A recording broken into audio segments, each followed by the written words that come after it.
ज्यादा बोली जाने वाली भाषाओं में से एक है, लेकिन वो आज भी अपने देश में राष्ट्रभाषा के अस्तित्व के लिए लड़ रही है।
फिर अंग्रेजों की विदाई के बाद जब देश आजाद हुआ तो आजादी के 2 साल बाद हिंदी को राजभाषा का दर्जा 14 सितंबर 1949 को मिला था।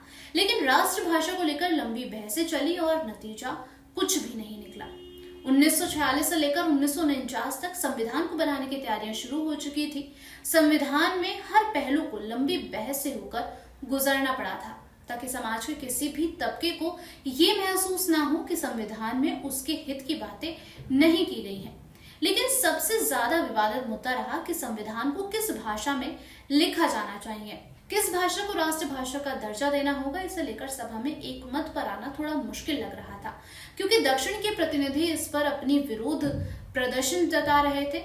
इतिहासकार रामचंद्र गुहा की किताब इंडिया आफ्टर गांधी में ये एक जगह लिखा है कि मद्रास की प्रतिनिधित्व कर रहे टीटी कृष्णामाचारी ने कहा कि अगर यूपी के दोस्त हिंदी साम्राज्यवाद की बात करें तो हमारी यानी कि दक्षिण भारतीयों की समस्या और ना बढ़ाएं। उन्होंने कहा कि यूपी के मेरे दोस्त पहले ये तय कर लें कि उन्हें अखंड भारत चाहिए या फिर हिंदी भारत। लंबी बहस के बाद सभा इस फैसले पर जा पहुंची कि भारत की राजभाषा हिंदी यानी कि देवनागरी लिपि होगी। लेकिन संविधान लागू होने के 15 साल बाद यानी कि 1965 तक सभी राजकाज के काम अंग्रेजी भाषा में किए जाएंगे। फिर आया 1965 का साल। उस समय लाल बहादुर शास्त्री देश के प्रधानमंत्री थे और व्यक्तिगत रूप से हिंदी के हिमायती भी थे। उन्होंने हिंदी को देश की भाषा बनाने का निर्णय ले लिया था। हिंदी को राष्ट्रभाषा का दर्जा देने की कोशिश की गई तो वहीं दक्षिण भारतीय राज्यों में असंतोष इस दौरान बढ़ गया। यह असंतोष और ज्यादा तीव्र भी हो गया और इसके चलते हिंसक झड़पें भी होने लगी। इसमें 2 लोगों की जान भी चली गई थी। दरअसल तमिलनाडु में हिंदी को लेकर विरोध 1937 से चला आ रहा था, जब चक्रवर्ती राजगोपालाचारी की सरकार ने मद्रास प्रांत में हिंदी को लाने का समर्थन किया था। तब द्रविड़ कशकम यानी कि डीके ने इसका विरोध किया था। लेकिन 1965 में जब शास्त्री जी ने इस पर फैसला किया तो हिंसक प्रदर्शन हुए।